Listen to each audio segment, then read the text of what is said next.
Today's manhwa begins with the fact that we are immediately shown our main character named Shen Tian. Despite the fact that he did not know where he was, he understood that he was dead. At that moment, this guy found himself between life and death. Realizing that he was already dead and looking at everything around him, he realized that this is exactly what the world looks like after death occurs. A couple of moments after this guy still opened his eyes and was very horrified, because after death there really is emptiness, and he was completely convinced of this. A couple of moments later, our main character, finding himself in this system space after death, decided to look around. The system notified him that he would now be introduced to the latest events of his new body. Another moment later, just like in Apple Vision Pro, many windows appeared around this guy, on which were depicted many memories of the past owner of the body he would end up in. The first location in the memory was the Eastern Great Desert in the Land of Fire. The 13th Prince of the Land of Fire in the Great Eastern Desert died at the age of 16 due to experience chi deviation. At this moment, our main character named Shen Tian was delighted after he realized that he would end up in the body of a man who was the prince himself during his life. The flashbacks to our main character's new body continue. This time we see that on this guy's birthday, his mother named Lan Fei died from severe bleeding during childbirth. Our main character, or his soul viewing this memory, understood that this poor fellow had lost his own mother at birth. He was really sorry. Fragments of memories continue. This time we find out that this guy raised a beautiful firebird at the age of 6. A little later, she drowned in the Imperial Garden. At the same age, this guy managed to bring an expensive 1,000-year-old plant back to life. But due to this guy's mystical failure, some boy uprooted it. The soul of our main character at that moment was very surprised. He began to understand that in all these memories of his new body, there was clearly something wrong. Something was definitely wrong with him. Then this guy entered the Imperial College along with many princes at the age of 9. But on the same day, misfortune happened again. A fire broke out in the college building, and everything burned down. After our main character saw another strange failure, his jaw literally dropped to the ceiling, because this guy's life clearly had too many failures throughout his life. A moment later, our main character continued to be sucked somewhere deep into space. The process of moving the soul into a new body continued. This guy was destined to inhabit the body of a loser. After this guy realized that after he gets his body, he will never win again in rock, paper, scissors, he started screaming because he doesn't want to get such a new body. At this point, the course of events is abruptly interrupted.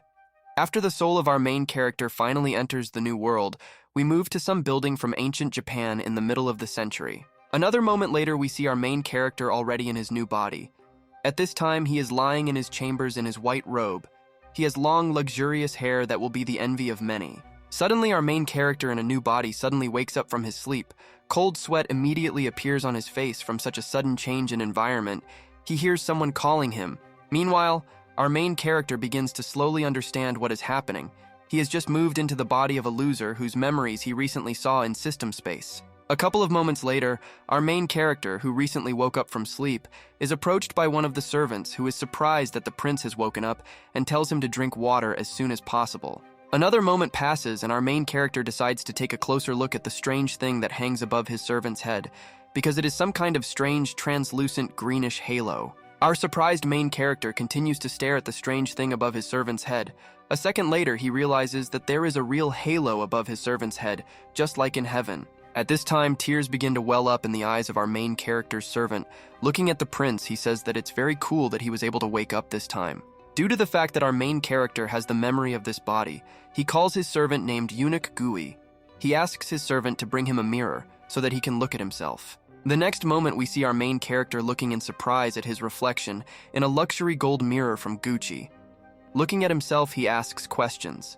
The servant asks if he has any problems. In response to his servant's question, Shen Tian only peers even harder at his reflection and tells his servant that he really has a problem and it is really very big. Turning to his servant, our main character proudly declares that the problem is that he looks like a real Giga Chad handsome man. He is too handsome, and that's the whole problem. Shen Tian continues to eagerly look at his reflection in the mirror, telling his servant or himself that at 16 years old, he is still a handsome man who will probably be followed by waifus. But in the next moment, we observe that something clearly confuses and stresses our main character. He comes closer and closer to the mirror in order to examine this thing. After the guy comes close, he sees a strange dark thing on his head. He concludes that this dark thing is clearly not good. Maybe because of it, the prince was a loser. The guy decides to take an even closer look at this strange black thing of an unusual shape. He understands that these are all some strange halos that hang over everyone's heads. But after the prince, thanks to his high IQ, understands that his black halo is very different from the halos above the heads of others, he realizes that something is clearly wrong with his halos. A moment later, our main character gets the effect of severe depression because he understands that the problem is definitely in this thing. The guy's servant asks him if he felt bad for the 89th time. In response to this, Shentian covers his face with his hand and informs his servant eunuch Gui that he can already leave his chambers. The servant responds to the order and adds that he has prepared medicine. After this prince's servant leaves, he turns to face the bed and realizes that the main characters of the manga must probably have some kind of superpowers, and their halos probably shine brighter than the sun. But all this does not apply to this guy, which is why he begins to blow his nose and understand that with his luck, he feels that if he just goes outside, he will immediately be struck by lightning. After this prince lists all these rather sad facts regarding his low luck, he comes to the sad conclusion, which is that he is some kind of defective protagonist. Lying on the bed, the guy realizes that with such a black halo, he can forget about cultivation, training, treasure hunting, and adventures. He can literally die from choking on food. Based on all the listed facts, our main character makes the most optimal conclusion. He decides to simply stay in this room until his body is completely restored.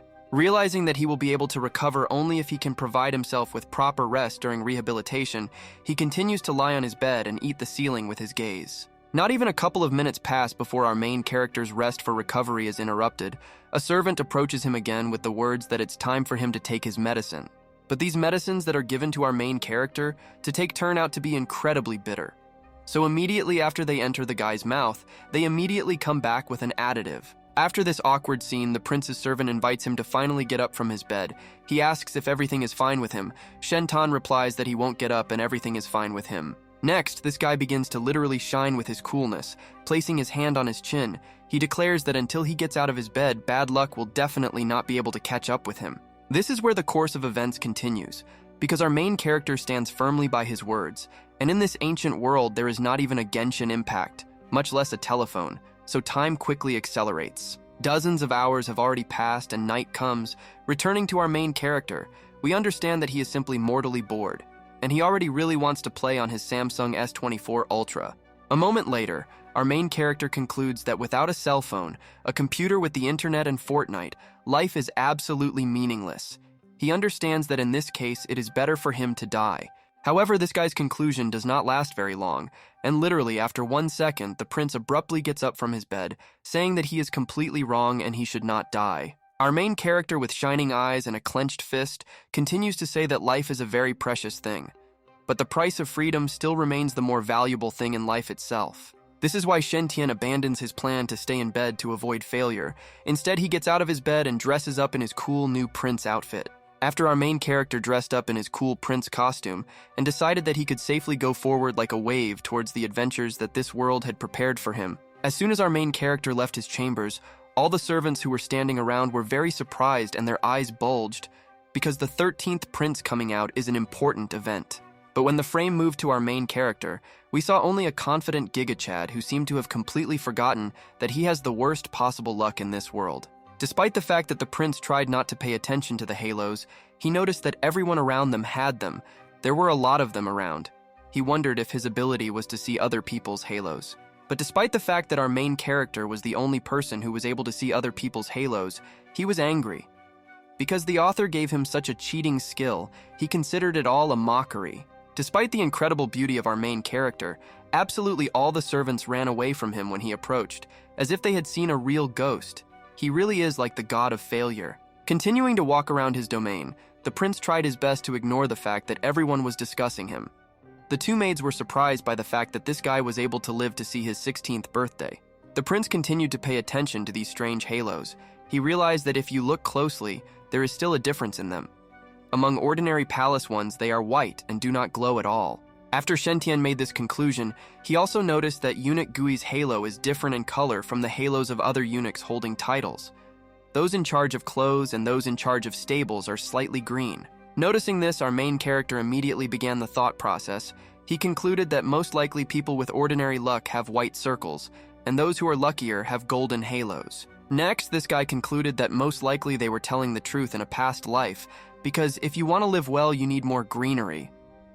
In this discovery, the guy found a funny coincidence. But after a moment, our main character began to shed tears because he is in the circle of losers, so he has no right to laugh at other people. While Shentian continued to understand this world and how everything works here, suddenly some little boy with a red robe walked past him, who was one of the eunuchs. Just a couple of moments later, the guy decided to turn around. Immediately after that, he was very surprised because the halo on the head of this little eunuch shines very strongly with red light. After our main character saw this little boy, he immediately laid his eyes on him and concluded that most likely this was some kind of legendary son of luck with a maximum level. Meanwhile, this little boy, who had no idea about the level of luck he possessed, felt a strange feeling. He did not understand why the 13th prince was always chasing him. This little eunuch continued to feel the approach of our main character. He began to shake because after he turned around, he saw this madman even closer to him. The little eunuch, unable to contain his emotions, immediately fell to the ground and bowed to the great prince. Shentian told him that he should not be afraid. Then he asked the guy what his name was. This little boy was very scared, so he stammered very much and replied that he was just a slave named Qin Gao. But the 13th prince could just call him Gao. At this time, our main character came even closer to this little guy and asked little Gao to raise his head higher so that our main character could take a good look at him. Even though Shentian tried to be as gentle as possible with this child, he was still afraid of this psychopathic guy who was trying to examine him. He raised his head and began to shake. But after this child raised his head, our main character, because of his ability to see halos, could not look at this boy because his halo was so dazzling that it blinded the guy. As soon as our main character became blind from this dazzling red light from the boy's halo, memories began to appear before his eyes again. He saw the library of the Imperial Palace. Various fragments of memories continued to appear before the guy's eyes. Some strange library was clearly visible on all of them. The guy slowly began to understand where everything was leading. A couple of moments passed and an exact fragment of memories appeared before the eyes of our main character. He saw before his eyes a specific book that was about the history of beautiful fire. Suddenly, something in the head of our main character suddenly switched. At the moment, this guy's face looked like he was a typical League of Legends player in the prime of his powers. A servant who was passing nearby also noticed the condition of our main character. Seeing this sight, he decided that the 13th prince had once again become very ill due to a strange illness. But after the servant came closer to the prince to ask him if everything was okay, he abruptly returned to consciousness and was surprised because he had not noticed how he had fallen into a trance. While our protagonist Sulga was happy that everything was fine with his master, Shentian thought that there must be a big secret hidden in the book of the history of beautiful fire. It may be connected with the red halo. After our main character concluded that if he finds the very book that seemed to him in the memory, then he will immediately be able to unravel the secret, he headed to the Imperial Library. The course of events is abruptly interrupted, and we continue when our main character reaches the Imperial Library that came to him along with flashbacks. He immediately began to look for the right book. Our main character did not have to search for long, because literally after a minute had passed, the guy, thanks to his attentiveness, immediately found the mysterious book he needed. Immediately after this, Shentian took this book in his hands and looked at it, thinking that this book should definitely somehow help the boy named Qin Gao with his halo. Also, at that moment, the guy realized the fact that if he was able to get this book before the eunuch, then maybe it would help him become that cool, fiery Phoenix Sigma. Immediately after our main character took out this book, he ran to his gold Gucci mirror to see how he was doing with his damn unlucky halo. However, only disappointment awaited our main character, because after he looked into his reflection, he discovered that his halo was still black. He did not understand why nothing happened. Having opened the book in front of him, the guy assumed that he was too unlucky.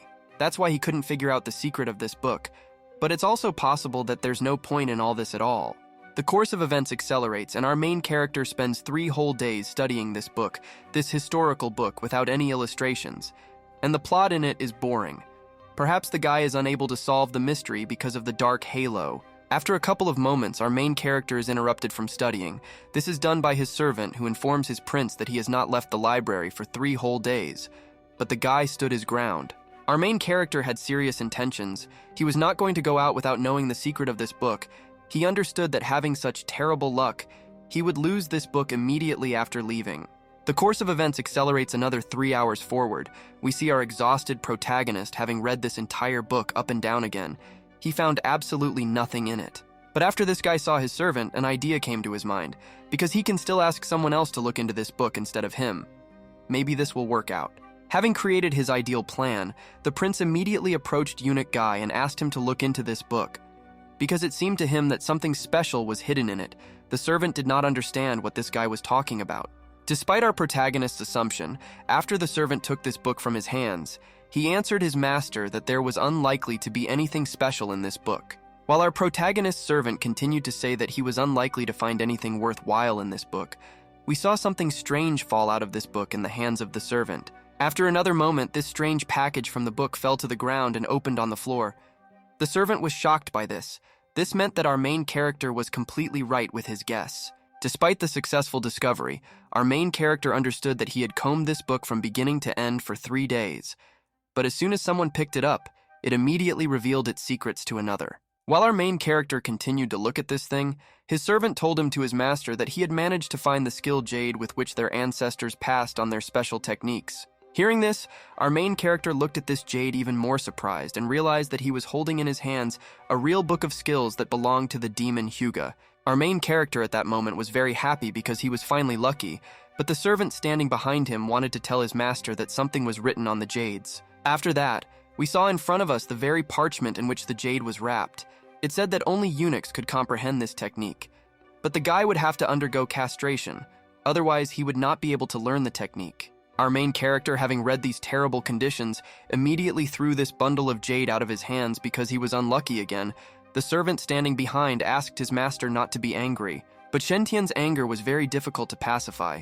While he was surrounded by the fire of anger, he shouted that he studied this damn book for 3 whole days in order to get such a result. Meanwhile, the servant continued the conversation, telling our main character that the name of this demonic book of Hyuga sounds very suspiciously familiar to this servant. But our main character, after he learned the conditions for obtaining a special skill, apparently was not so interested. He asked his servant what exactly he knew about this thing. In response to this, the servant of our main character answered him that this was probably a magical work created by the powerful demon Hyuga, who once flourished in the eastern wilderness. Our main character continued to listen to his servant, but not with very much interest. He asked the servant who the Hyuga demon was. The servant briefly replied that he was the one who wrote this book. Remembering the details, this eunuch continued to say that this Hyuga demon was a peerless killer as much as 3,000 years ago. He continued to think about remembering some details. Originally, this demon was an ordinary, unremarkable little eunuch in the Kun country's imperial palace. He had a low status and very poor cultivation skills. While wiping the dust from the bookshelves of this library, this old eunuch continued to say that this demon was very lucky, and he found a long-lost fragment of the Sun Emperor Sutra in the imperial library. However, this demon who used to be an ordinary person was a little mistaken, because this was not a complete sutra, but only one of many pieces of this work of the Sun Emperor Sutra. The servant of our protagonist continued his story, saying that anyone in the place of this demon would have sold this fragment and would not have understood this work unknown to him. But the Hyuga demon was different from most. He was not only very lucky, he was also very persistent and insightful. He risked his life by introducing several other techniques into the Sun Emperor Sutra. As a result, he created a new technique never seen before. This magical technique not only has an extremely high attack speed, but it can also affect the opponent's inner demons. This demon's technique was then recognized as the most sinister demonic technique of that era, which is how the unremarkable eunuch achieved real success and rise in strength. With the help of his hard work and a great level of luck, this eunuch was able to become what is now known as the Hyuga demon, whose name makes everyone feel fear and helplessness. Returning to the real world, we watched as the servant of our main character said that the special Hyuga technique has very low requirements for the cultivation base. Just being a eunuch is enough. The prince's servant continued the conversation by saying that the venerable demon Hyuga did not have a very strong base, but thanks to this technique, he managed to reach the soul generation stage in just 50 years. The servant called this technique simply an incomparable magical technique and told our main character that he was very lucky, which is very cool. His mother would be very proud of him if she knew about it. But our main character did not see any point in finding this technique because this fragment did not give up to him, because he is not a eunuch. And of course his mother, who died during his birth, would be proud of him. The eunuch was very surprised by the reaction of our protagonist to his luck. He tried to ask him what was the matter, but the prince turned away because he was angry that he was very uselessly lucky. Shintian understood that everything that happened from this book and all this unexpected discovery of jade was complete nonsense, and he was still very unlucky because of his damned black halo. After a couple of moments, our main character handed this book to his servant and told him to leave this technique with him and start training hard. He also wishes him success. The servant was shocked. The old eunuch, taking this book into his hands, asked his master in surprise how this could be, because this book belonged to the master, in which case he simply cannot take it for himself. While this old man was holding this book, his hands were shaking. He answered our main character in response to this that he was already very old, and his old body was no longer what it used to be for learning techniques. In response to this, our main character once again picked up this technique and, again turning to his servant, told him that he wanted him to train on this technique instead of him. Despite such a lucrative offer with an incredibly powerful technique, the servant tried to refuse to receive this technique, but our main character told his servant to stop and take it while they give it.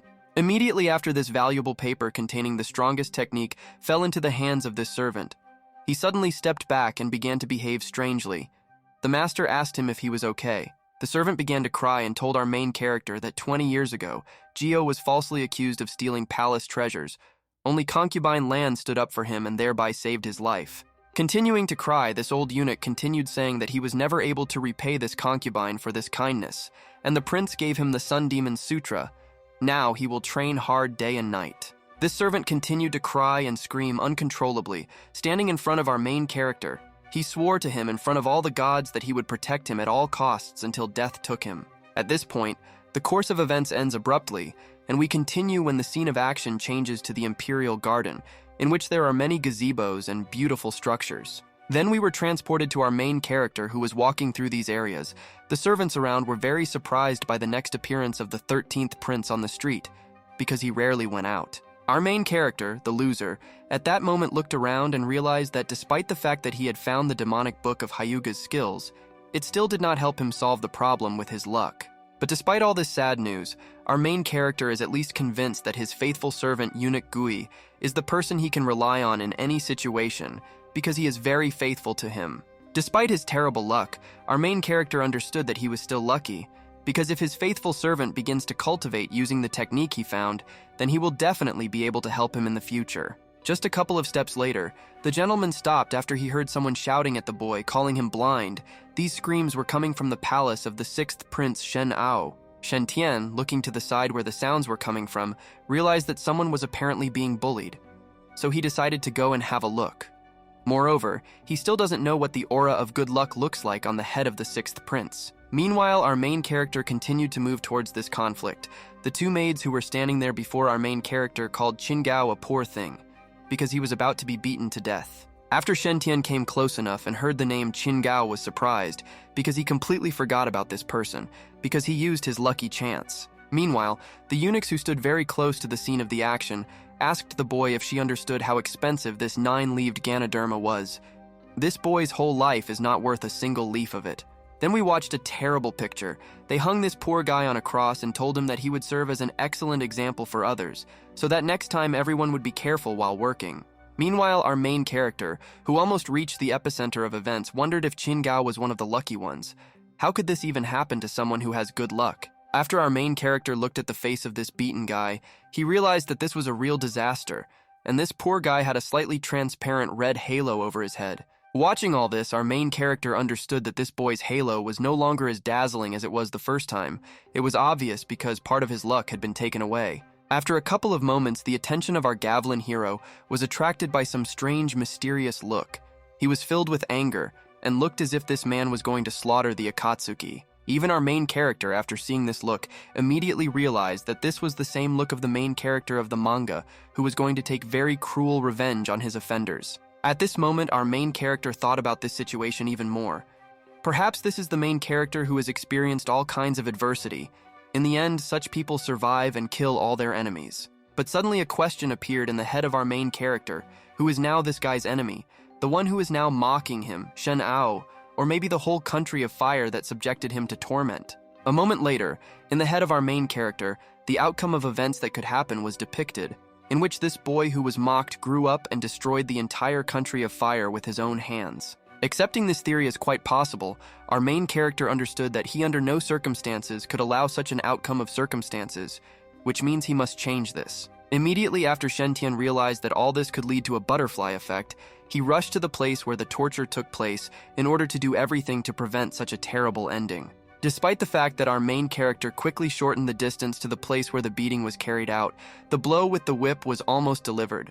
The 13th prince shouted to stop the process. After our main character stopped the process of beating this boy with a red halo, the entire crowd that stood and watched was in complete shock. They could not believe that this guy stood up. While everyone who stood in this place and watched the beating fell silent, our main character continued to confidently move towards this boy who was being beaten. The one who carried out the beating looked at the prince with a puzzled look. The warden, who literally a moment ago was delivering merciless blows with a whip to the poor boy, began to shake with fear. He asked the prince who approached him if everything was okay. In response to this, Shentian asked this overseer how dare he start a dialogue with him like that, and even start first. The slave immediately fell to the ground and admitted his mistake. He hoped for forgiveness for his mistake. A couple of moments after our main character put the warden in his place, he approached the boy who was sentenced to beating and declared in front of everyone that he wanted to take him to himself. But the warden still gathered his strength to report that this boy broke the 6th prince's 5-leaved Ganoderma, and this in turn is a serious crime. Hearing this, our main character asked this slave if he had just received a refusal. Did he really dare to oppose the prince? The overseer continued by saying that this plant was a very important ingredient for preparing the pill. Despite the fact that this guard in a white robe was very afraid of our main character, he continued to inform the prince that if they let this boy go, they would all have problems. Looking at the boy, our main character understands that this plant is actually worth much more than the life of a little eunuch, but he should not put him in a difficult position. A couple of moments later, taking advantage of the high IQ of 200 points, he told the warden that in this case he would personally go to the 6th brother and talk to him about this plant.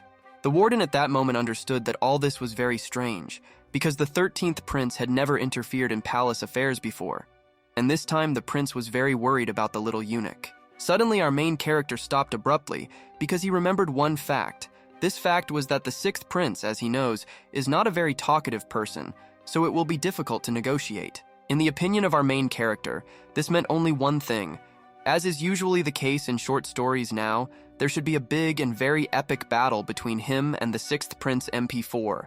But our main character was very confused by one very significant fact, that he has a weak body and an insignificant level of luck, which means that he is not an opponent of this prince at all. However, the prince could not openly talk about the fact that he was a weakling, so he told everyone else that he had not seen the 6th prince for a long time, and he had already missed him very much during this time. After our main character, a moment later, found himself near the chambers of this very 6th bird, he told his servants to convey that, unfortunately, he now cannot see our main character because he is swinging. At this moment, the 6th prince was engulfed in flames, because at this moment he continued his attempts to break through to a new level of cultivation, which is why he ordered his judge to take the others away. After our main character, or the 13th prince, heard such a rather unfriendly answer, he immediately concluded that this prince clearly does not have the best manners. Even though the guy didn't have any power, he wondered if he should try to teach this 6th prince some manners through a good fight. As soon as our main character headed to the chambers of this 6th prince, he was abruptly stopped by the same boy who had recently been beaten for damaging a very rare, expensive flower. Looking into the face of this poor fellow, the guy was simply in shock because these monsters had mutilated him in various ways beyond recognition. He understood that it could not be left like that. Next, Shentian asked the 6th prince to take a look at this little eunuch who was beaten so badly. He asked him why not give him some medicine to cure his wounds. Our main character this time felt like a real Sigma, so he continued to stand his ground, telling the 6th prince to give him some healing agents to cure the poor fellow. As soon as our main character directly asked this 6th prince to give him some medicines, a strange red thing flew out of his chambers. It happened quickly. While this strange thing continued to fly towards our main character, the 6th prince said that this red pill has healing properties. He told everyone who arrived to take it and leave. At this moment, our main character simply could not get out of the image of a cool Giga Chad, which is why he pretentiously caught this red pill with his left hand. His low luck did not stop him. After the healing remedy was received, our main character thanked this prince, and the overseer standing behind said that this healing pill was extremely precious. It should not be wasted on a slave. In response to this remark from this pathetic slave who already allows himself too much, our main character turned and asked him whether he had any objections to this matter or not. After the 13th prince turned to this overseer, he was immediately horrified and afraid of his possible anger, which is why he replied that he had no objections and he did not dare to have them. When Shentian heard the answer from this pathetic slave, he said that in that case he could just shut up and not say anything. Then our main character began to approach the injured boy. Meanwhile, the sixth prince, who, judging by his behavior, really did not like some guests, ordered a eunuch named Li in a white robe to send away the unwanted guests who came to him. Our main character got what he wanted with the help of his visit, so they left the chambers of this sixth prince without any problems. The guy thanked him again for his help and said goodbye. Meanwhile, the same overseer in white standing behind our main fire understood that something was wrong here. He did not understand when the 13th prince managed to become so powerful. After a couple of moments, this servant still could not resist and told our main character that he had a question, but he did not know whether he should ask it. Our main character gave permission to the question. Immediately after this loser received permission, he told our main character that eunuch Qingao had committed a crime that was punishable by death, but he let him off so easily. He continued saying that if this news managed to spread, it would certainly affect the prince's reputation in the future. Only this thing made this guy worry. In response to this stupid question, our main character said that compared to the rest of humanity's problems, his crime is a trifle, so there is no point in worrying about it. Now he is thinking about something else. At the moment, our main character's thoughts were only about how to break into the Great White Grotto sect in order to become a great cultivator who would increase his strength through practices. The white-robed servant did not want to say anything in response to this because the 13th prince has some special fate awaiting him. So arguing with him right now is extremely inappropriate and will not bring any benefit. Immediately after this servant finished all his questions, he knelt down and thanked the prince for the answer. He was told that if he understood everything, he could go back to his home. A moment later, this eunuch was approached by a lower-class eunuch who asked Li what he had been talking about with our main character for so long. Li listened carefully to this question. In response to this, the white-robed eunuch replied that he spoke with the 13th prince about how he was often haunted by failure, which was the reason why he could not see the 6th prince in person. After the eunuch, who was of a lower rank, heard this story, it was very difficult for him to hold back his laughter at our main character. But Li asked this guy why he was laughing. At this point, the course of events is interrupted, and we are transported to our main character and the little eunuch whom he successfully saved. He, sitting next to him, wondered what to do with him. Looking at this early poor fellow, a pretty good idea came into the head of our protagonist. He was thinking about whether he should make him his own servant who would help him. He also knew that, as a rule, people who were born with the aura of the main character also have an aura of hatred in their kit, which is what the template of the main character is called when he begins to take revenge for his father, clan, and mother. As soon as this small but gifted eunuch opened his eyes, he saw a rather frightening picture in the form of our main character, who was sitting next to him and looking at him with a frightening gaze. Instead of somehow clarifying the situation, Shen Tian asked this guy to take this healing pill first. He asked him to be an obedient eunuch and open his mouth to take the pill. But instead of silently following the instructions, this boy, pointing his finger at himself, asked the 13th prince why he stood up for him during his punishment, and, moreover, saved him. Our main character, instead of answering the question, closed the distance to this poor fellow and put the very pill that he received from the 6th prince into his mouth. He asked him if he wanted to know why he saved him. Apparently, while this guy was unconscious, our main character came up with an answer, because he immediately replied that he saved him because now he belongs entirely to him. Hearing this little eunuch was very surprised. Looking at our main character, he asked him if he was joking. Turning around, puzzled, Shen replied that he was not joking, and it was all nonsense. Our main character continued by saying that he received his hand on the shoulder of his new servant, and informed him that from now on he will live in his palace, and he will no longer have to work. He will simply be there at any time. Looking at the previously beaten face of this guy, our main character understood that this healing pill really works very well. His face immediately noticeably reddened just from one joke. While this little eunuch continued to be surprised and not believe what was happening, the guy thought at first he would overpower him here. And why would he slowly begin to study ways to improve his luck? However, it only now dawned on this young guy that his duties would not include working, but simply being obedient and constantly being close to the 13th prince. This confused him.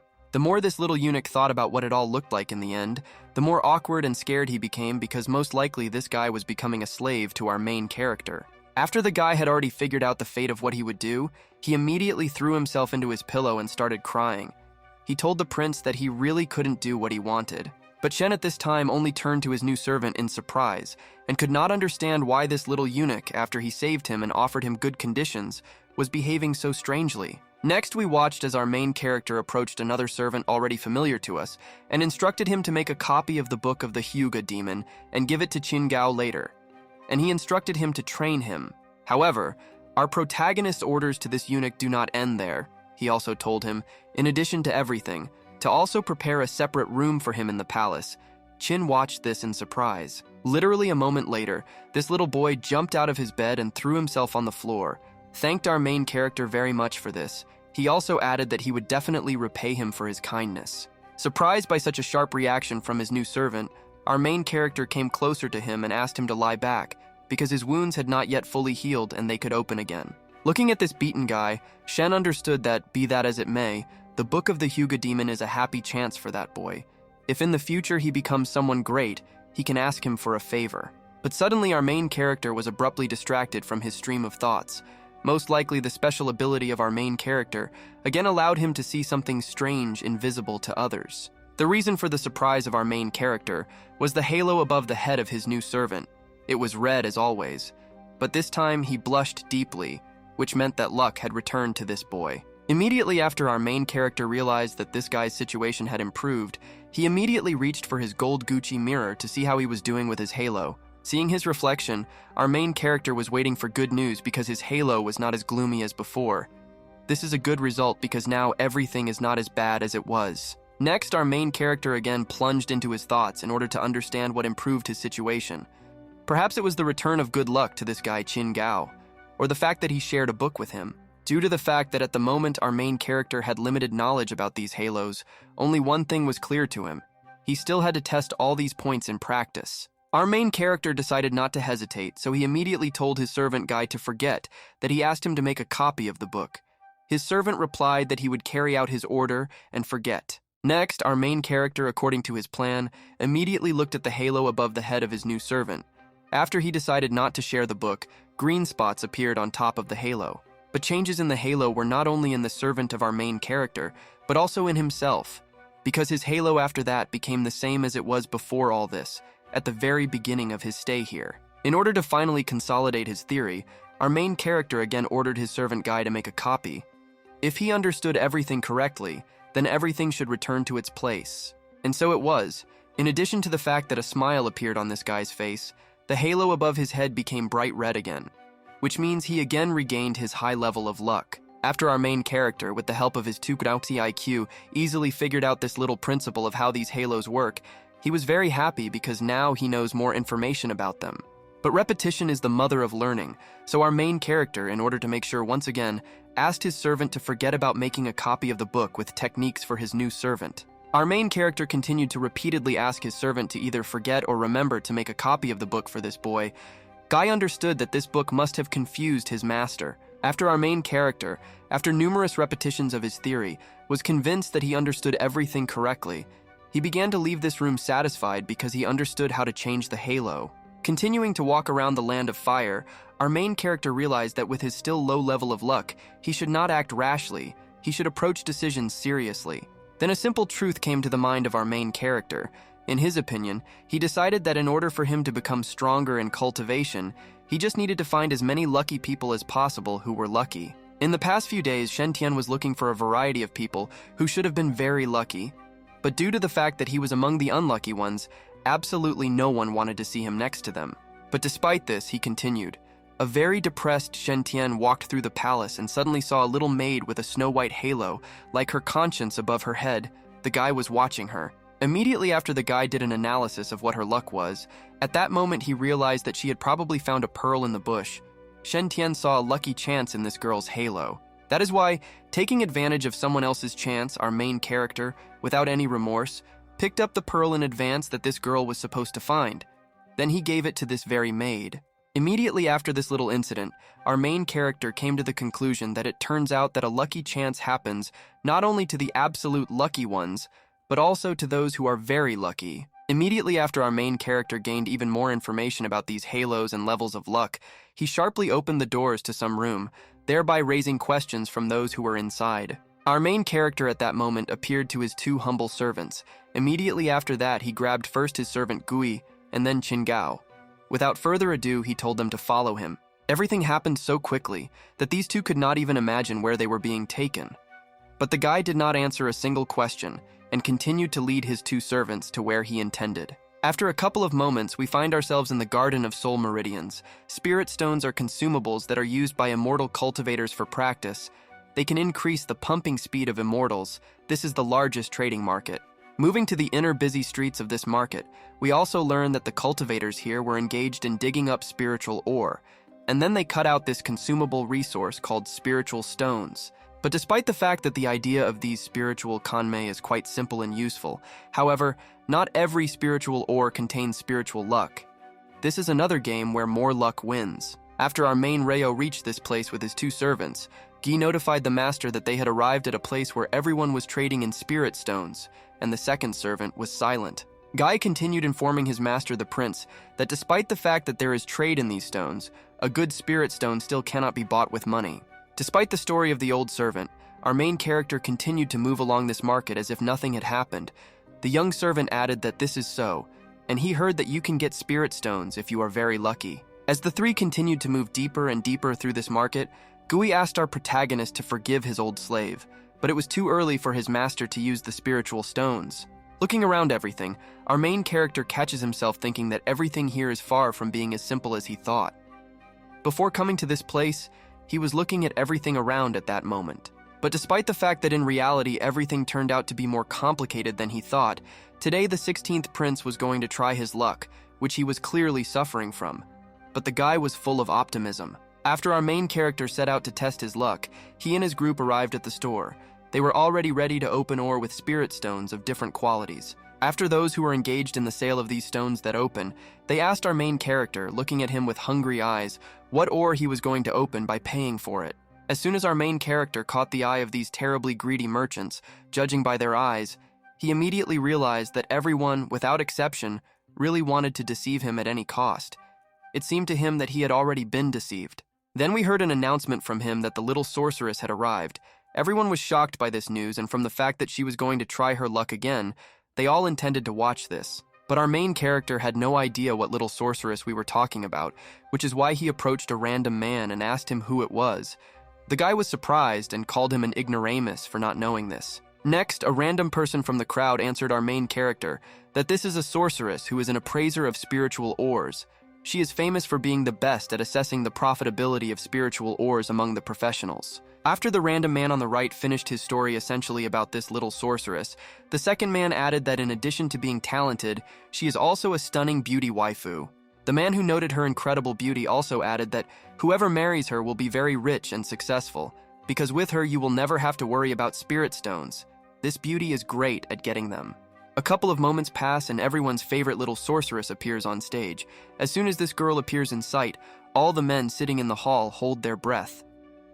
Our main character immediately looked at this girl's halo with the help of his special skill. He realized that she had a red halo, and he simply had to track her happy moment.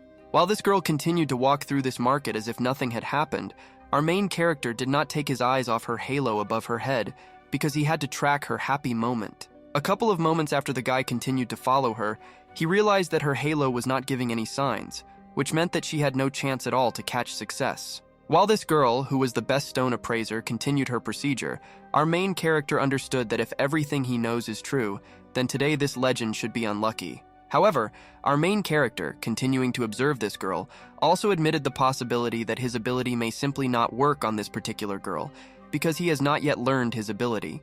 A couple of moments later, the servants of our main hero noticed how Shen was not taking his eyes off this beauty. The old man asked him if she was interesting to him, and his young servant added that this little girl at first glance suited him. However, our main character did not pay attention to these comments. Walking forward, he told his servants to follow him in order to join the fun that was beginning. Then we watched as our main character moved closer and closer to this girl. All he wanted to know was to make sure that this was the person he was looking for to cultivate. Despite the rather direct goal of our protagonist, simply to get to this girl, it was a very difficult task because getting to this beauty through the ranks of male fans was not easy. However, after a couple of moments of hard work by our main character, he still managed to get to this girl and wait for her to turn around to him, showing her irresistible beauty. Judging by the face of our main character at that moment, he clearly did not expect to see such a beautiful waifu when he walked here. Because of this effect of surprise, he was stunned by her beauty and stood rooted to the spot. However, Despite all the comments from men who showered on this girl from all sides, she simply walked up to an elderly man and asked him how he was doing. It was the shopkeeper's son. Unlike all the men who were crazy about this girl, this man, due to his age, was clearly more restrained. Scratching his head, he asked the girl why she was here. In response to this rather direct question, the girl smiled insidiously and said that she had heard that he had purchased good things, so she decided to come and look at the new product. Next, this man whispered to this girl that after her last visit, he spent a whole month restoring his store, so he asked her not to create problems this time. In response to this, the girl was very indignant and said that the spiritual veins should be open for trade. She asked the shopkeeper's son if he wanted to serve her. Shen Tian stood behind. As soon as this girl complained a little, a crowd of men behind her immediately stood up for her and condemned the shopkeeper who spared spiritual stones for her and did not want to serve the little sorceress. Immediately after this girl received massive fertilizer from a crowd of men standing behind, she winked at the shopkeeper of this place, letting him know that the truth is on her side right now. At this moment, the shopkeeper began to wipe the sweat from her face with her handkerchief, saying that he would definitely not dare to neglect the rights of the sorceress, and she could safely use the services of this place and make purchases. Immediately after this girl received universal approval from the male community for being a top waifu, she approached a huge rack on which there were a lot of different ores. A couple of moments after this girl approached the rack, a golden glow began from her eyes. Apparently, she turned on X-ray from Minecraft in order to see through the ores. At this moment, our main character continued to observe this whole process without taking his gaze off this strange girl. He also noticed the moment when this girl's eyes shone golden. The guy was shocked by the fact that this girl probably became a master and discovered the ability at such a young age. He could not see her lucky chance because she used power to hide it. Meanwhile, the girl used her skill X-ray golden vision. While this girl had already chosen the ore to notice, Shen continued to think that the reason why he does not see her chance is not yet clear. A couple of moments pass and the girl approaches the very stone that she noticed. With the help of her magical vision, she had no doubts regarding the choice of one of the ores. Immediately after the girl chose the stone she needed, she brought it to the shopkeeper and said that she wanted to buy this particular piece of ore. The shopkeeper told the girl that she needed to pay 15 spirit stones for it. This girl appeared there so often that she even knew the storekeeper's memorized rules that after payment, regardless of loss or victory, the buyer still would not be able to return his goods. The little sorceress continued to look at the amazing piece of ore that she had chosen. She was confident in it. She warned the shopkeeper's son that he would not be able to take it back later. Judging by the face of this shopkeeper, he already knew that because this girl came with cheats, he would once again suffer losses for his shop. He said that he agreed with all the conditions. After the little sorceress heard from the shopkeeper that he agreed to all the conditions, she asked him in this case to help her cut this stone to find out whether she won or not. Then we watched the scene as the shopkeeper singled out this girl as a worker who had to cut this stone to bring out the result. The crowd of men continued to provide support. After the worker from this shop struck the first blow on this stone, the entire crowd around could not believe what they saw with their eyes, because this stone really sparkled, and this was visible from the very first blow on it.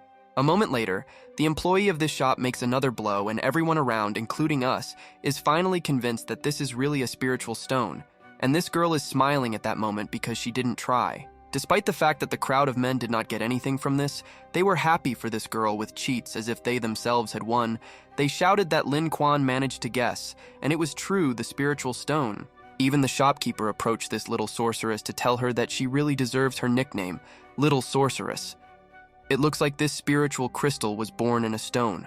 Next, shopkeeper's son told this girl in front of him that the approximate cost of this spiritual stone is 800 spiritual stones. The girl replies that in this case, she is going to buy it. In response to this, the shopkeeper's son smiles and asks the little sorceress to wait so that he can go get money to buy this cool spiritual stone from her. The crowd of male fans of this girl continued to rejoice, saying that this is their little sorceress, and the store owner this time made a net profit of 500 spirit stones. Ling Quan is not only talented, but also kind. After this girl was able to please her fan base, the merchant, and get great benefits herself, she told the shopkeeper's son that he was very kind, and she would come again. Shen Tian continued to silently observe everything. The shopkeeper responded positively to all the words of this girl in front of him, and then said goodbye to her altogether, saying that if she had a choice to come or not to come, she would rather think about the second. A moment later, this people's waifu turned to the crowd of her workers and told them that this time, the shopkeeper's son had purchased good goods so that they could freely swoop in. The girl continues saying that she once swore that she would open only one stone a day, so she cannot break this oath, and if others are interested, they can try their luck themselves. A moment later, this popular waifu, which everyone of this crowd dreamed of, told everyone else that this was really a great opportunity for those who don't mind taking a little risk and getting paid for it. Immediately after this girl told everyone that this was a great opportunity to try their luck, heated discussions began. Everyone told each other that this was their chance to hit the jackpot. Then we watched as a forest of hands flew at the shopkeeper's son. Since there were too many people who wanted to repeat the success of this girl, the shopkeeper tried to calm this crowd by saying that everyone will have a chance. While this girl, having received the benefit, simply left this market, our main character stood and looked after her, realizing that this girl was not as easy as it seemed. He did not understand why he could not see her lucky chance. Our main character, along with his two servants, continued to watch this girl leave here in slow motion. The guy remembered that when something goes wrong, demons may be involved. At this moment, two servants of our protagonist continued to think that their master liked this girl. His old servant told the 13th prince that if he really liked her, then he should follow her. The young servant also added, supporting the old one, that if the master really likes her, then he should boldly follow her. Otherwise, he will regret it in the future if he doesn't try. These two did not understand the real reason why our main character was constantly staring at this girl without taking his eyes off her.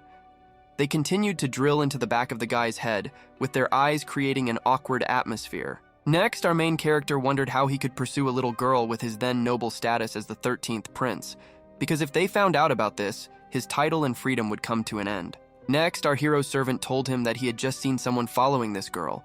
He also noticed that this person did not look like some kind of kind volunteer, so the servant was worried. Immediately after this, Sigma thought that if someone is pursuing this little sorceress with bad intentions, this clearly does not mean anything good, so he turned on his critical thinking. Next, a scene appeared in our main character's head about how he could do everything exactly like in the manga, and imagined how some scoundrel tried to harm this poor little waifu. Next, our main character imagined how he bursts in at the most opportune moment, and with the help of a knee blow to the villain's stomach, throws a real party inside him, saving this poor thing. Immediately after our main character makes this simply wonderful move, our main character will have to see this scoundrel who is trying to do something terrible to this fragile girl. Next, Shen-tian imagines how he slowly approaches some alley, and sees the scene imagined by himself as this strange, suspicious guy keeps up with this girl. Literally a moment after that, the guy sees this scene. He sharply notices the already familiar bright red halo above this hero's head. He immediately gets scared because he is much luckier than him. The surprise of your main character was caused by the fact that if everything really goes like this, he will have no chance to resist this guy, because he has a pathetic halo of a loser. Meanwhile, the servants of our protagonist were once again convinced that our protagonist is 100% really interested in this little sorceress with the stunning appearance of a model. Next, the young servant of our protagonist continued telling him that if he doesn't hurry, it may be too late. If he wants to act, he needs to act as soon as possible. Looking at his two servants, our main character was very surprised by the responsive reaction of his two servants. He clearly did not expect such a reaction to this incident from his servants. Immediately after these three realized what they would be doing right now, our main character pointed his finger forward and said that, in this case, they should go after this beautiful waifu in trouble. The course of events at this moment is interrupted and continues. When we see that same waifu in front of us, we also see our main character behind her, along with his Sigma squad of eunuch servants. After this girl continued to walk somewhere, she abruptly stopped and, turning her back somewhere, shouted to an unknown person so that he should immediately show himself to her. This girl's incredible spider sense did not fail her, because immediately after this girl said this, some strange man in a sleeveless robe jumped out of his hiding place from which he was chasing this girl. Standing in front of this small, defenseless-looking girl, he called her baby Lin Quan, demanded that she immediately give him everything she has, otherwise she will only get problems. Despite the fact that right now this girl was about to be robbed by a muscular bandit, her reaction and look at that moment was incredibly cold-blooded. She was not at all afraid of this idiot. Meanwhile, our main character, along with his squad, continued to observe this. The young eunuch and servant of our main character in one person asked him if they should do something. However, even though these three came to help this girl out, the 13th prince replied that they would not help her now, because right now they would just wait patiently. What was in the head of our main character was more than just imagination. A fragment of memories was again revealed to him, so he waited for the appearance of that same hero with a red halo above his head. Despite our protagonist's plan, his old servant eunuch objected to his plan, saying that if they wait a little longer before this scoundrel robs this girl, the young servant agreed, saying that now is the right moment. The rich imagination of our main character has already imagined how this charming girl calls him a real hero and a very good person in general. Meanwhile, the old servant of our main character continued saying that due to the fact that this girl is very beautiful, this terrible scoundrel will probably want to do something else besides robbery. Our protagonist's old servant's imagination was also fine. He informed his master that he was obliged to save this waifu and become a real Marvel hero. The young servant of our protagonist, as always, supported the old servant, saying that he also really likes this plan with his master becoming a real hero. The servant is still too young, but he will support. Despite the fact that these two servants of our protagonist continued to talk about how they want their master to become a Sigma hero, Shen Tian did not understand at all what these two eccentrics with a strange imagination were talking about. Returning to the robbery of this small and defenseless-looking girl, we watch as the little sorceress asks her robber to leave her at least a little. This robber continued to tell this girl that if she spent the night with him, he would allow her to keep her bag of spiritual stones for herself. The old servant was simply shocked by what he heard. These two continued to bother our main character, telling him that now it was vital for him to intervene, because the most opportune moment to become a hero, Shen continued to wait. Meanwhile, even the 13th prince began to have doubts about this. He was surprised that the same hero from his memories with a red halo above his head had not yet appeared. After this muscular robber told this girl his conditions, the little sorceress threw her purse with spiritual stones at this loser and said that she would not sleep with him. A moment later, we watched as this girl's purse, which was filled with spiritual stones, fell to the ground and rang loudly from the spiritual stones inside. After this girl most rudely refused to spend a gaming night with this bully, she added that she would never do this and he might not even dream about it. Immediately after this girl threw her purse of spiritual stones to this robber without resistance, she involuntarily turned around and began to leave the robbery scene. These three continued to watch. The surprised old servant eunuch of our protagonist, pointing at the robber, asked his master why he was inactive and did not pursue the violator. Where were his professional ethics? Meanwhile, Tengxian was in shock. He could not believe the fact that this happened, because all this was not in the script in his head. He did not understand why that same happy hero with a red halo did not appear to interrupt the robbery.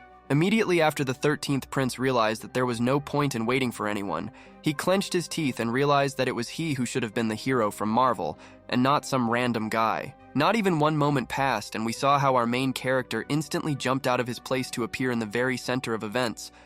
The little sorceress and the robber who robbed her were surprised. After our main character landed as coolly as possible in the thick of things, he called the robber an impudent man and asked him how he dares to pester a woman in broad daylight so shamelessly. At this moment, our main character tried to look as cool as possible.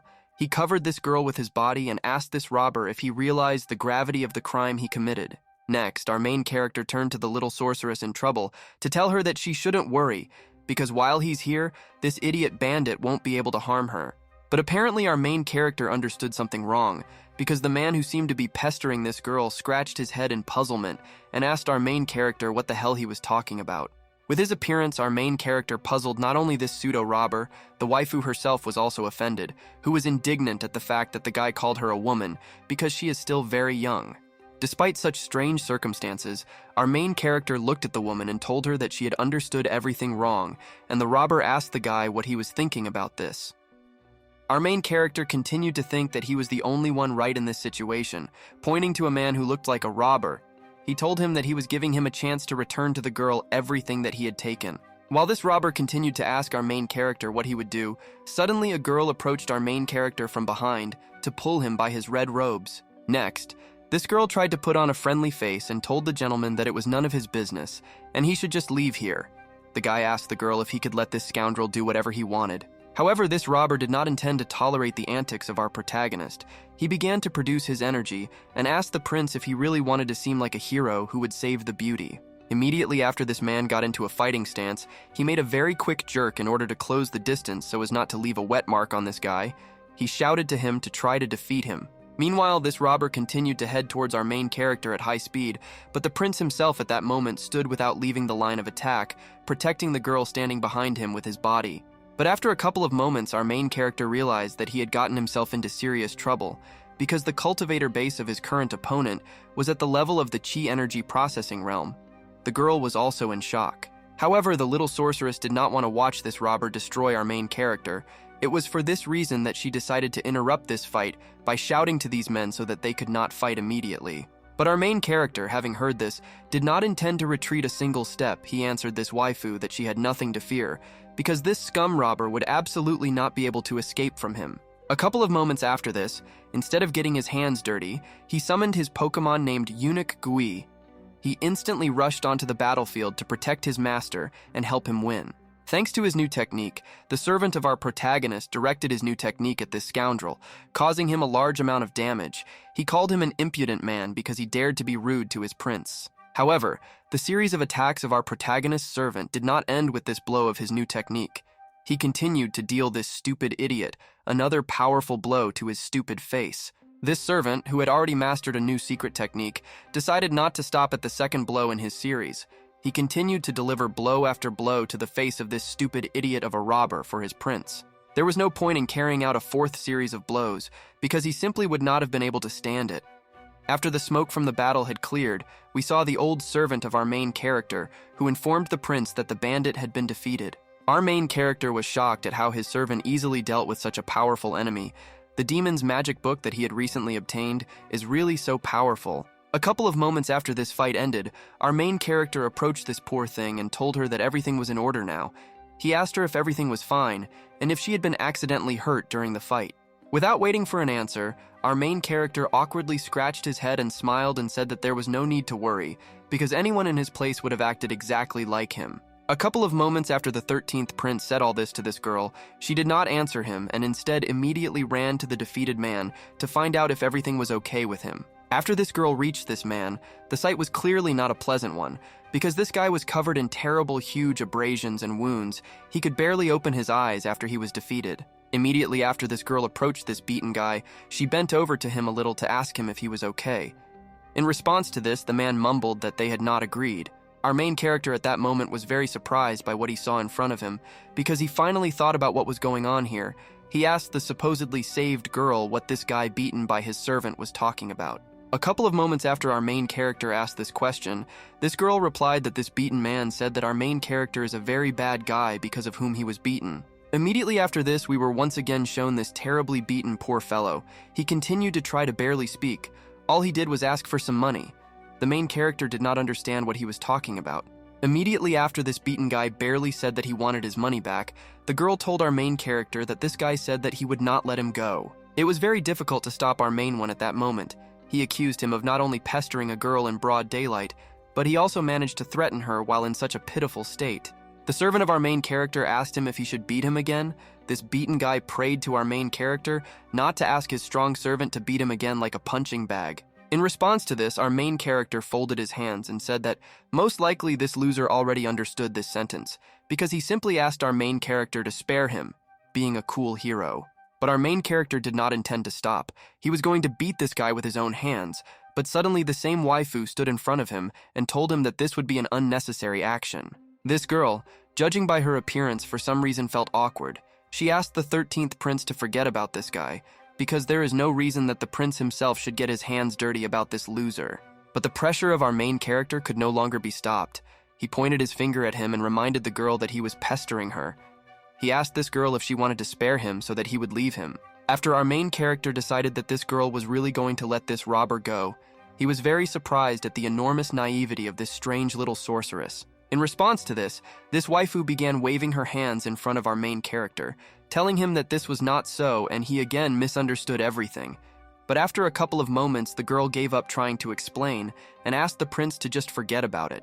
Literally a moment later, this little witch decided that she no longer intended to lie, which is why she stopped and told him that she no longer intended to lie to him about this incident. A couple of moments after this girl actually confessed to our main character that she was in fact a spiritual master. At the moment when this girl confessed, she was very embarrassed. Immediately after the 13th prince heard this information, his jaw decided to leave its default place in order to fall as low as possible in unprecedented surprise from this unexpected fact. After a couple of moments, a man who was previously beaten by our main character's servant intervenes in the conversation and, pointing his finger at this girl, shouts that this girl is lying, and she is not the spiritual master she just called herself. However, this little sorceress immediately shut the mouth of this guy, who stood up abruptly after being knocked out. She shouted at him to stop talking nonsense. There was a clear condemnation of this guy in her tone. Next, this waifu approached our main character in order to explain to him that this man is actually the son of the shopkeeper's son. He did this whole circus because his father ordered him to do it all on his orders. The shopkeeper's son's son, standing opposite these people, continued to say that this woman was a real criminal. Moreover, she was in cahoots with various store owners and acted together with them to attract as many customers as possible. Immediately after this whole puzzle in the head of your main character instantly came together. He realized that it was for this reason that he did not see a happy chance for this girl while he was watching her actions. After so many troubles, she became a celebrity. Immediately after our main character received all the answers to his questions, he and his two servants turned around and began to walk away. Moreover, he added that all his efforts were in vain, and he simply lost his time on this circus. But our main character couldn't just leave the scene, because after he had walked just a couple of moments, he was stopped by the same beaten man who called him back. Next, we watch as this angry, beaten man, pointing his finger at himself, asks our main character if he really thinks that he can just leave as if nothing had happened after they beat him up. After this objection, the very first one to react was the servant of our protagonist who beat him. He asked his prince, "Why don't they just kill this pathetic fool?" He had already begun to warm up to continue the battle. These two clearly did not expect that the servant of our protagonist could so easily threaten this guy with violence. After which not only this man was surprised, but also the girl who was known for her luck. A moment later, this girl finally decided to once again get involved in the conversation. Standing up for this already injured guy, she shouted that they shouldn't kill anyone here. The reason why this girl decided to stand up for this guy was extremely selfish. This waifu awkwardly explained it by the fact that she still wants to work together with the shopkeeper's son. Immediately after this girl had already completely revealed her motives to our main character, he told them that all this was just a big misunderstanding, because from the outside, Prince Shentian thought that the man was molesting the woman. As soon as our main character once again made the mistake of calling this waifu a woman, she immediately got angry again, telling our main character not to call her a woman because she is still very young and this confuses her. After our main character was once again convinced that this girl really didn't like being called a woman, he rephrased his phrase by saying that he thought that this man was pestering this girl. A couple of moments later, Prince Shentian pretends that everything was as planned. He tells this girl that this is exactly how everything happened. He only taught her a lesson instead of teaching this lesson to the father of this swindler. After our main character declared this with full confidence, he happily pointed his finger at this swindler. The girl at that moment standing next to him was also surprised by how the prince turned everything around. A couple more moments pass and our main character, turning on the maximum gigacad mode, looks at this swindler and tells him to listen to him as carefully as possible. This poor fellow swindler notices the power and authority of this guy. Meanwhile, this waifu, while these two are sorting things out between themselves, is busy with only one thing, and that is looking at our main character, or to be more precise, his magnificent beauty as a Korean idol or model. After our main character orders this scammer to listen to him as carefully as possible, he begins to slowly reach for something that is inside his robe. He asks for attention. A moment later, our main character takes out from his robe proof that he is Prince Shentian of the Great Flame Empire. He also says that from this day on he will protect Xiaoling Quan and he no longer dares to offend her. After our main character told this scoundrel that now this waifu is under his protection, he added that if he does not agree with something, then he can look for him in the palace in order to talk there. Immediately after our main character once again resolved all existing conflicts, he again turned to his servants and told them that they had finished their business here, turned around, and began to leave. At this moment, the severely beaten man and the waifu from now on, whom our main character undertakes to protect, looked at the three of them in surprise as they continued to go about their business. Next, we observe how our main character, together with his servants, had already moved quite far away. His old servant told his master that a simple misunderstanding had occurred today. But after our main character heard this version of his servant, he turned doubtfully and looked at him, asking if this was really true, given his terrible bad luck. Despite the fact that the servant of our protagonist called this incident a simple misunderstanding, deep down he himself understood that most likely this was due to the bad luck of our protagonist that was haunting him. For some time, our main character and his cool team continued to go somewhere, until our main character abruptly stopped while smiling. This raised questions from his servants. After Shentian stopped, he put his hand on his chin and decided that if his first plan failed so much, he could simply proceed with the backup plan.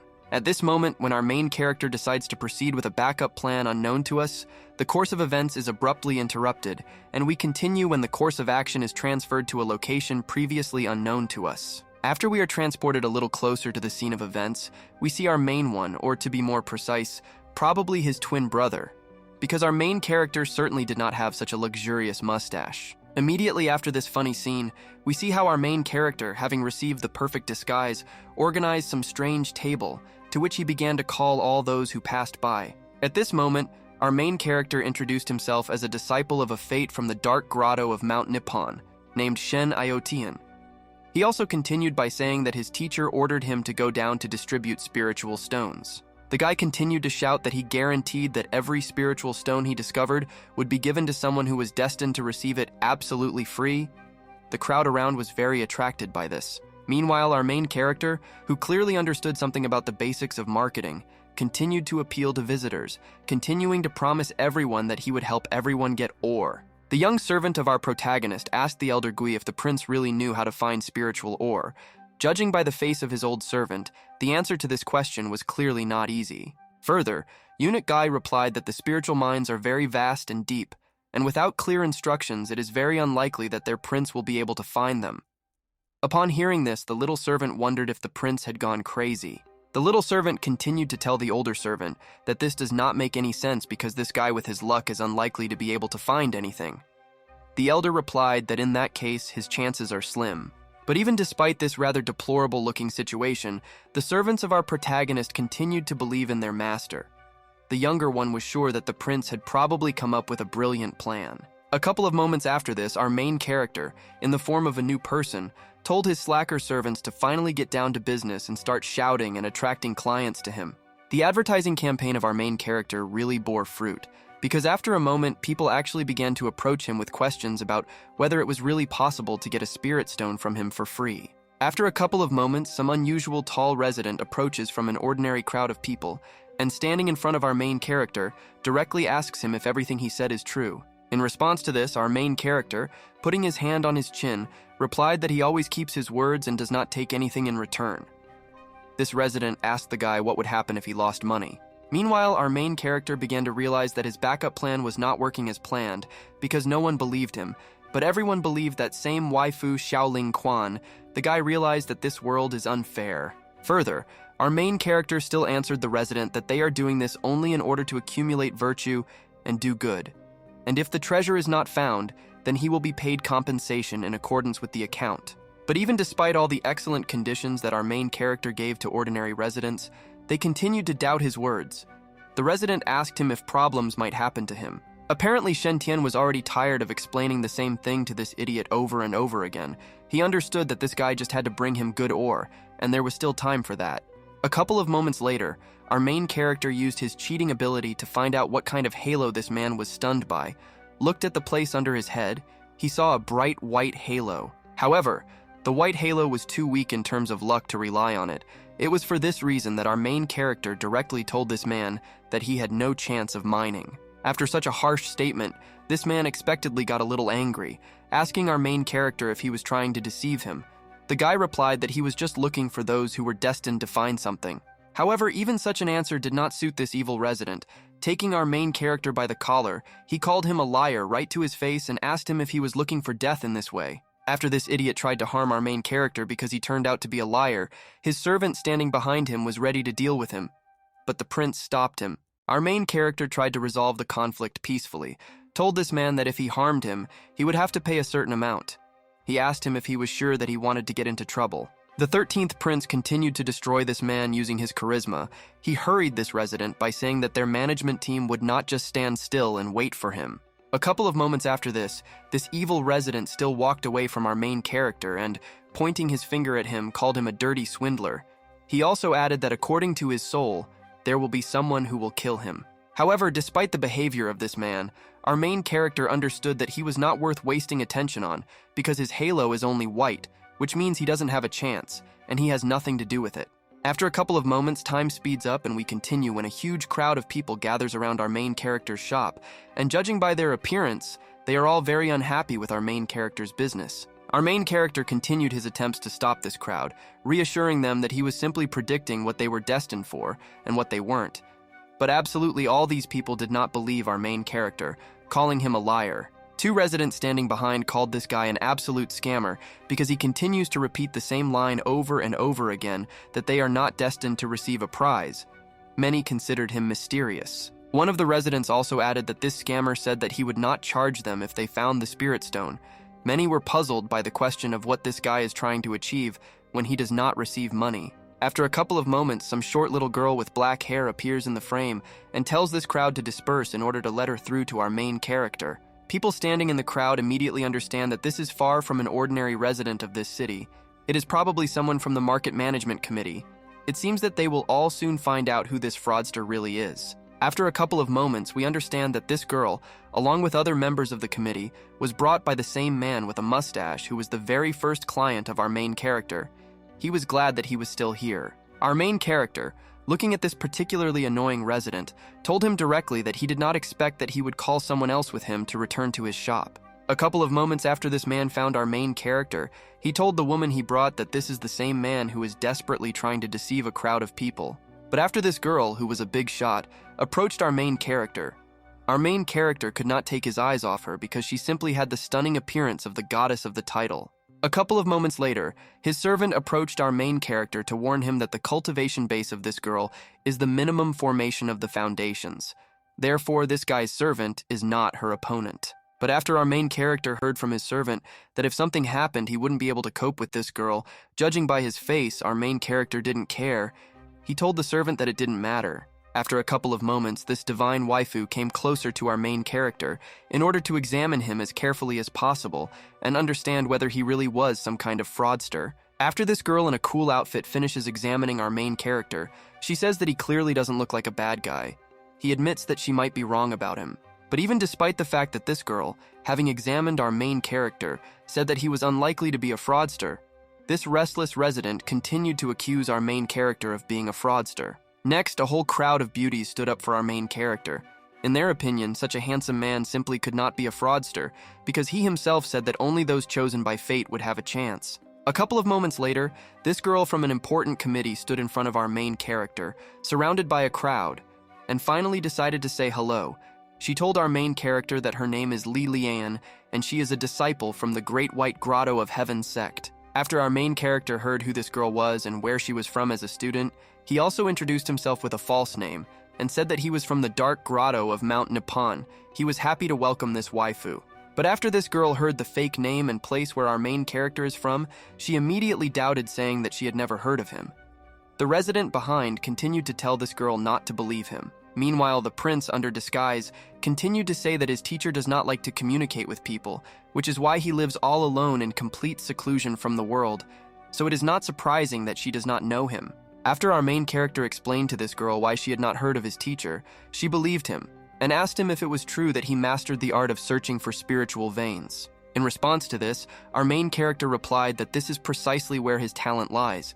In response to the question of how he can prove this, he offered to find spiritual ore for her in order to prove his skills. Suddenly, the girl noticed something was wrong, because our main character had previously stated that he could only help those who were connected by the thread of fate and who were destined to do so. The guy began to respond to this. At this moment, our main character turned on the maximum romance mode, extending his hand to this beautiful waifu. Our main character said that the fact is that they are connected by the thread of fate. After this important waifu heard this from our main character, she was very surprised, as well as the entire crowd that was standing nearby at that moment. Everyone was in bewilderment. A moment later, this girl blushed very much and became embarrassed. Then she asked our main character what he meant by saying that they were connected with him by the thread of fate. The male residents immediately came to the aid of this beauty and told her to under no circumstances let this brat deceive herself, because he is a very bad person, and for him to deceive is a trifle. A couple of moments after they tried to persuade the girl not to believe, she still gathered her strength to interrupt everyone and say that she had an idea to solve all the issues. Immediately after this beautiful waifu approached our main character and again asked him if he had just said that they were connected with her by the threads of fate. She asked him if it was true. Our main character, having gained full confidence and a full supply of testosterone, replied that this is naturally true, because there is no point in lying to him, and they are really connected by fate. Immediately after the girl heard this answer, apparently she got exactly what she wanted, because she again blurred in the red color of embarrassment. Everyone around was shocked by such a reaction. At this moment, this girl, completely immersed in her love feelings, took her cheeks with her hands and asked Brother Shen not to say anything more, because apparently she had already heard enough. This girl believed every word of our main character, but the very first resident who called our main character a liar once again intervened in the conversation. He tried to argue with this girl. However, this was a critical mistake on the part of these men, because immediately after they tried to object, this girl turned to them and turned on the killer mode and asked them how dare they make false accusations. At this moment, our main character felt like the king of the world because this girl easily believed his words. He believed that all this was due to the fact that he was a real handsome man. After all, this gave him privileges. One of the residents finally plucked up the courage to tell this girl that they still do not know the truth about this guy. They cannot treat this issue so carelessly and irresponsibly. This time the prince himself decided to intervene in the conversation under disguise. He asked a resident who had complaints how he could prove to them all that he was completely innocent in this whole situation. In response to this, one of the indignant residents responded by telling our main character that he had just recently said that he was destined to be with Leon. He said he would have to prove this fact. Pointing his hand at this waifu, this resident continued saying that our main character will be able to prove his innocence by finding spiritual ore for this girl, and the total cost of 3 spiritual ores should be twice the purchase price. This resident continued by saying that this is exactly what will be able to prove that our main character was telling the truth all this time. This resident also added by saying that he absolutely does not care about the opinions of everyone else around him. In response to a request for proof from this indignant resident, our main character said that unfortunately, he could only choose 1 ore for this beauty. The resident asked the guy in surprise why. Shen answered the guy's question by saying that he cannot tell them everything, just as they cannot take everything. Because if he breaks the rules, fate will be angry with him. A balance must be maintained in everything. That's all he can say. After our main character continued this wonderful speech in response to this idiot, his crowd of fans were simply beside themselves with how handsome Brother Shen is, and in general, how Giga-Chad he is. The words of our main character had a special impact on this beautiful waifu, who at that moment found it difficult to restrain her emotions. She was especially struck by the part about balance. She understood that the guy was definitely not lying. A couple of moments later, the senior servant of our chief huntsman asked him why he didn't choose several spiritual ores at once, because this would make that very beautiful girl fall in love with him even more. Having heard the proposal of his servant, our main character replied in his thoughts that he also thought about this option, but he himself did not know how to implement this option without crap. Looking at this stunning waifu and also at her red halo, our main character understood that in her red halo he saw how she received only 1 spiritual stone, so he could not get 2. A couple of moments after the second annoying resident saw that our main character's servant was saying something to him, he asked him if his friend was afraid that he might make a mistake. However, despite the fact that there were nuances in our main character's plan, he still responded to this resident telling him that he didn't even know what a mistake was, so it simply couldn't be. After our main character decided on his plan, he approached the beauty and asked Lilian to follow him so that he would get a precious spiritual stone for her to prove to everyone that he is honest. Immediately after our main character asked Lilian to follow him, he began to head to the place where he would get that very spiritual stone. At that moment, a disgruntled crowd also followed him. A couple of moments after the course of events is transferred to the building, we see in front of us the already familiar shopkeeper's son, who at that moment was peacefully sweeping his market of spiritual ores. Not even a couple of seconds passed before this shopkeeper saw our main character together with this very beautiful girl. He welcomed them into his shop with his arms wide apart. The shop owner continued his greeting speech, saying that the Holy Spirit Workshop is an ancient place in which there is a lot of spiritual ore, but our main character did not have an extra hero, so he just passed by. Immediately after our main character stood in front of the huge shelf where the spiritual ores are located, he began to choose. The girl immediately shut up the shopkeeper so that he would not interfere with the gentleman. A couple of moments after our main character reached this place, he began to take strange poses of a DJ from the modern world, saying the words Avatar, Superman, and Iron Man. He hoped that it was like a spell. Meanwhile, our main character continued to pronounce words from the modern world such as Fortnite, League of Legends, and so on. Everyone around who watched the process was simply shocked by this. That same annoying resident asked this waifu if she understood what our main character was talking about. She replied that perhaps this was some kind of ore search spell. She told everyone to listen carefully and not to distract her. Meanwhile, our main character, judging by his appearance, was completely carried away by the process. He continued to take various poses and name various words. For example, This time he said the word Hachimuchi, king of Asgard, alone. Immediately after our main character finished casting his spell or his imagination simply failed him, he immediately made a hand seal just like in the Naruto anime. He uttered the words Hado, completing the process. After our main character finished this very suspicious process, he pointed his finger somewhere and announced that he had finally finished the process of searching for ore, and he had found what he was looking for. Next, we watched exactly where our main character pointed. On the shelf there was a really beautiful-looking ore, which could quite possibly contain a rare spiritual stone. After a couple of moments, the annoying resident asked our protagonist if he was really sure that he wanted to choose it. He added by telling the guy that he probably hadn't heard the story about this ore. Our main character had no memories of this ore. It was for this reason that he turned to the villager and asked him what story he had just mentioned. He was waiting for a fascinating story. This resident told our main character that this spiritual ore was called Purple Green Pumpkin.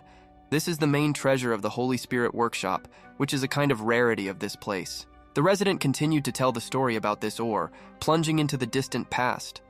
We learned that everyone in the Garden of the Myriad Spirits was shocked after the owner of the Holy Spirit store found this ore. After this man found this unusual ore, at that time a variety of segments of society arrived in this place. All of them were united by the fact that they offered huge sums in exchange for this ore. This ore was so highly valued that at some time there was a person who offered a whole million spiritual stones in exchange for this ore. Apparently it was the Bitcoin of that world. But the amazing moments didn't stop there. They continued after the master finished exploring this ore. After the result appeared, absolutely everyone was in complete shock. Next, you learn from the master himself that this expensive, rare ore contains a divine object that has simply enormous power that is difficult to estimate in numbers. Returning to the real world in this resident, we hear him continue saying that after so many years this ore has completely lost its properties. Now it cannot be sold even for 10,000, let alone a million. A couple of moments later we watched a funny picture, in which our main character waifu and the annoying villager looked puzzled at the ore in the middle of the table. They all did not dare to say a word. These residents who stood around were not able to maintain silence further. He screamed from his place, saying that this crap is not even worth 10,000 and it is cheap crap. Everyone continued to condemn our main character from all sides, saying that this scammer still manages to pretend. They also told this girl that this guy blatantly deceived her. The one who was most happy was the same annoying resident who did his best to achieve this result. He said that now that they knew the whole truth about the scammer, they would definitely take care of him. However, this whole crowd who was happy about the fact that they managed to expose this scammer was surprised after they saw that the girl was not upset at all. She told our main character that it is normal to make mistakes. Immediately after this girl once again turned to our main character and again told him that there was nothing wrong with this, and he could simply choose another ore again and try his luck again. Shen-tian was very surprised, crawling wow, how he realized that even after he screwed up, that girl for some reason continued to protect him as if nothing had happened and he didn't screw up. However, our main character stood firm on his conscious choice. He told the beauty that he still would not change his choice. So he asked this waifu to open this particular ore that he had chosen. The crowd of guys at that moment was terribly unhappy that this girl gave our main character a second chance, and he continues to pretend they were going to make a stake out of him. But they were stopped by another resident. A couple of moments later, this annoying resident approached this girl and again asked her if she was 100% sure that she really wanted to open this ore, because 10,000 spiritual stones is not a little for the discovery. Without waiting for this girl's answer, this man pointed his finger at our main character and asked him how he could be so frivolous. He asked him what would happen if this ore did not even pay for 10,000 stones for the discovery. This man who continued to attack our main character came even closer to him and asked him if he thought about the consequences at least once before repeating it all. Next, this resident, turning on the maximum seriousness mode and pointing his finger at our main character, warns him that if he deceives this beauty, he will go straight to jail, and this is not discussed. However, despite all this intensity of passions, our main character continued to maintain an amazing level of composure. Everyone around laughed at the fact that the fraudster was able to deceive the head of security. They just came to the show. A couple of moments later, this show is interrupted after some creepy man in a long robe enters this place, who, seeing the prince, calls him a hero, who finally appeared. Next, the frame shifts to this man himself. In front of us, the shopkeeper Liu himself. We know nothing about him, but apparently he has a rather easy character, but he brought some treats with him. After a couple of moments, this guy turns to our main character and asks him if he really thinks that there is really something worthwhile in this purple pumpkin, or if he continues to just deceive. However, our main character is not going to waste time on trifles. He gathers complete confidence in his voice and answers the recently arrived man that he is completely sure that there is something in this pumpkin. Immediately after he receives a positive answer, this man comes up to our main character and puts his hand on his shoulder, saying that he has a really good view of things that coincides with his view. After a couple of moments, this shopkeeper approaches the purple-green pumpkin that our main character chose, despite the recommendation from everyone around him. The shopkeeper added that it is covered with patterns that formed naturally. Taking this spiritual ore in his hands, this shopkeeper continued saying that most people think that the treasure that is hidden inside this ore has long lost its properties, but everything is not as simple as it seems. After this ordinary-looking shopkeeper picks up this ore, which everyone doubted, he says that he cannot leave the feeling that only those chosen by fate can open this ore. This shopkeeper continues to confidently hold this purple pumpkin in his hands, calling it a real opportunity. He is completely confident that our main character was not at all mistaken when he went against everyone and chose it. Immediately after this shopkeeper approaches our main character to shake his hand. He also tells him that he really regrets that he did not meet a person like him earlier.